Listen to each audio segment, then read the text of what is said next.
बचा पाए चोरी होने से। कर रहा है, लूट कर रहा है, डकैती कर रहा है। तो आप बहिष्कार क्यों ना कर देते हैं चुनाव को? फिर आप, यदि आपको ऐसा लगता है तो कर दिया बहिष्कार, मान लीजिए कर दिया बहिष्कार, अब क्या होना है? अब चुनाव आयोग सुधर जाएगा, चुनाव प्रक्रिया सुधर जाएगी, क्या भारतीय जनता पार्टी सुधर जाएगी? सबसे ज्यादा ईवीएम और चुनाव आयोग पर सबसे ज्यादा प्रश्न चिन्ह लगाने वाली देश की सबसे बड़ी पार्टी ने काम किया, चाहे किताब छापने का काम हो, सुप्रीम कोर्ट जाने का काम हो, इलेक्ट्रॉनिक एक्सपर्ट को लेकर सड़क पर घूमने का काम हो, या फिर सेमिनार्स करने हो, वर्कशॉप करना हो, तो अविश्वास तो चुनाव आयोग पर सबसे ज्यादा अगर किसी ने किया तो भारतीय जनता पार्टी ने किया। सड़क पर क्यों नहीं आते समाजवादी पार्टी के लोग यदि बेईमानी हो रही है चुनाव आयोग के द्वारा? क्या चुनाव लड़ने आ जाते हैं आप भी? आपको सड़क पर दिखाई नहीं देते? कितनी रैली करी है, कितनी साइकिल चलाई है चुनाव आयोग के खिलाफ आपने? मतलब ये आपको गोदी मीडिया के माध्यम से पता चलता है या भारतीय जनता पार्टी की आईटी सेल से पता चलता है कि समाजवादी पार्टी कोई काम नहीं कर रही है? आप जाइए समाजवादी पार्टी के पेज पे देखिए, कौन सा दिन वो बीतता है जिस दिन समाजवादी पार्टी का कार्यकर्ता नेता सड़क पे नहीं होता है, आंदोलन नहीं कर रहा होता है, धरना नहीं कर रहा होता है, प्रदर्शन नहीं कर रहा होता है, आम लोगों के बीच में नहीं होता है। जाके देखिए। इंडिया गठबंधन तो टूट गया है आपका, जिसको लेकर चल रहे थे आप लोग। तो इंडिया गठबंधन मजबूती के साथ है और आप चुनाव लड़ते हैं सब अलग अलग, चाहे हरियाणा हो, चाहे दिल्ली हो, चाहे बंगाल हो। देखिए हर जगह की स्थिति परिस्थितियां अलग हैं, सबकी लड़ाई एक ही है कि भारतीय जनता पार्टी को कैसे रोकना है।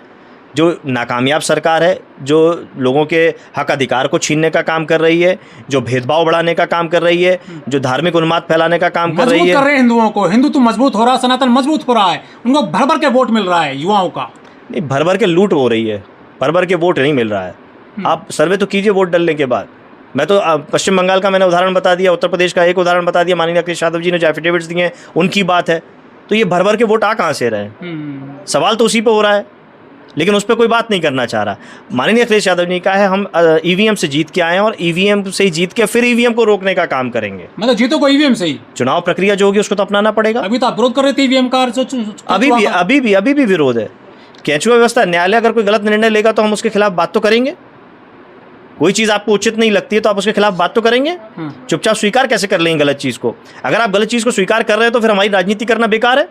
अन्याय को हम स्वीकार कर लें तो न्याय के लिए कोई कहाँ जाएगा? हमारे पास तो अन्याय के खिलाफ आता है कि उसके साथ गलत हो रहा है, उस अन्याय के खिलाफ आवाज़ हम उठाएंगे। अगर वो न्यायालय में भेदभाव हो रहा है तो हम न्यायालय के खिलाफ में भी बात करेंगे, जो तरीके हों तरीकों को अपनाएंगे। यूपी में तो 80-20 का मामला चलता है, हिंदू बनाम मुसलमान। तो ये नहीं चलता है, कौन चलाता है? चलता है तो कौन चलाता है? अखिलेश जी चलाते हैं। नहीं, भारतीय जनता पार्टी ने कह दिया ट्वीट करके कि जो है हमारा डिप्टी सीएम मुसलमान होगा। किसने कहा? ट्वीट दिखाइए, ट्वीट दिखाइए, ट्वीट दिखाइए ना। आप ट्वीट नहीं पढ़ते? मैं बिल्कुल नहीं पढ़ता। आप ट्वीट। अखिलेश जी ने कहा है कि हमारा डिप्टी सीएम मुसलमान होगा। इससे पहले जो है आजम खान भी रहे हैं पार्टी में, बाकी अतीक अहमद वगैरह सब बड़े बड़े रहे थे।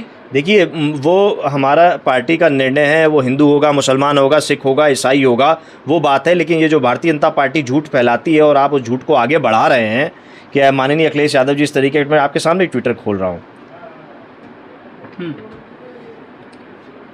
तो क्या ये शुरुआत हो गई है चुनाव की उत्तर प्रदेश में? जिस तरह से कल जो है महाराणा प्रताप की जयंती पर नहीं, पहले एक बात खत्म कीजिए। ये ट्विटर अकाउंट है, इसमें बताइए कहाँ लिखा है कि कौन वायरल हो रहा है वो आज? नहीं, वायरल से बात, फिर वही आप भारतीय जनता पार्टी की आईटी सेल, आप Bharatiya Janata party IT cell के लिए तो बात नहीं करेंगे ना। जो आपने सवाल किया कि माननीय अखिलेश यादव जी ने ट्वीट किया है, कहाँ ट्वीट किया वो मुझे तो गया होगा ना। मैं आपसे पूछ रहा हूँ, आप बताइए पहले ट्वीट कहाँ किया है? वायरल हो रहा है, हमने खुद देखा है। फिर वही बात, आप उसकी प्रामाणिकता नहीं देखते हैं क्या? प्रामाणिकता दिखा रहा हूँ मैं आपको।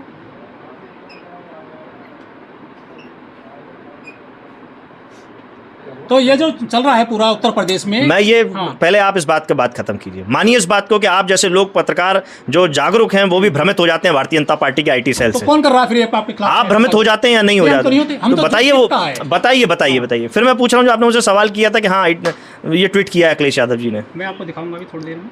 नहीं, ये मैं तो सामने खोले बैठा हूँ ना, आप खोल लीजिए। चलिए आपके मोबाइल में, मेरे मोबाइल में तो स्क्रीनशॉट मत दिखाइए, आप तो मुझे ये दिखाइए। ये जो झूठ है, ये झूठ फरेब के खिलाफ तो हमारी लड़ाई है भारतीय जनता पार्टी से। अभी आ रहे हैं इसके ट्वीट सारे। तो ये जो उत्तर प्रदेश में जो चल रहा है पूरा, जो महाराणा प्रताप की कल जयंती मनाई जा रही थी, कल मुसलमान और राजपूत आमने सामने आ गए। ये यहाँ पर धोलाना के आसपास देहरा गांव में, कुछ किस तरह देखते हैं? देखिए, किसी भी समुदाय में आपस में झगड़ा होना, ये बातें ठीक नहीं हैं। अगर कोई भी दो समुदाय आपस में आमने सामने आ रहे हैं तो ये सरकार की विफलता है कि क्यों उस एक समाज को वो नहीं समझा पा रहे जो उग्र हो रहा है, या अपने आप को मजबूर समझ रहा है कि जैसे किसी के हक अधिकार छीने जा रहे हैं, सामान्य अधिकार क्यों नहीं मिल पा रहा है। तो ये सरकार का फेलियर है, बड़ा फेलियर है। हिंदू मुस्लिम का तो विवाद थमने को नहीं आ रहा है उत्तर प्रदेश में। कौन कर रहा है? कौन कर रहा है? हनुमान जी की जाति कौन बता रहा है?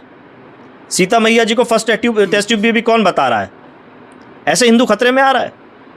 इस निम्न स्तर की बातें कर रहे हैं और उनको आप पहले डिप्टी सीएम बनाते हैं और उसके बाद आप सांसद बना करके सदन में बैठते हैं कि देश के निर्णय लेंगे ये लोग। बैटरी चार्ज की जा रही है हिंदू मुसलमान की फिर से उत्तर प्रदेश में। नहीं, बैटरी चार्ज होने दीजिए। भारतीय जनता पार्टी अपने आप को चार्ज कर रही है और कहीं ना कहीं आप जैसे पत्रकार हमारे साथी जो है वो चार्ज हो जाते हैं, जो भारतीय जनता पार्टी की IT सेल और ऐसे झूठे प्रचार और उस पर आप बात करने लगते हैं। कोशिश करिए, हमारा आपसे अनुरोध है, विनम्र निवेदन है कि इन सब बातों से दूर आए। जिस तरीके से आपने अखिलेश यादव जी की ट्वीट की बात की, सच्चाई को देखिए और सच्चाई दिखाइए, झूठ मत देखिए और ना झूठ दिखाइए।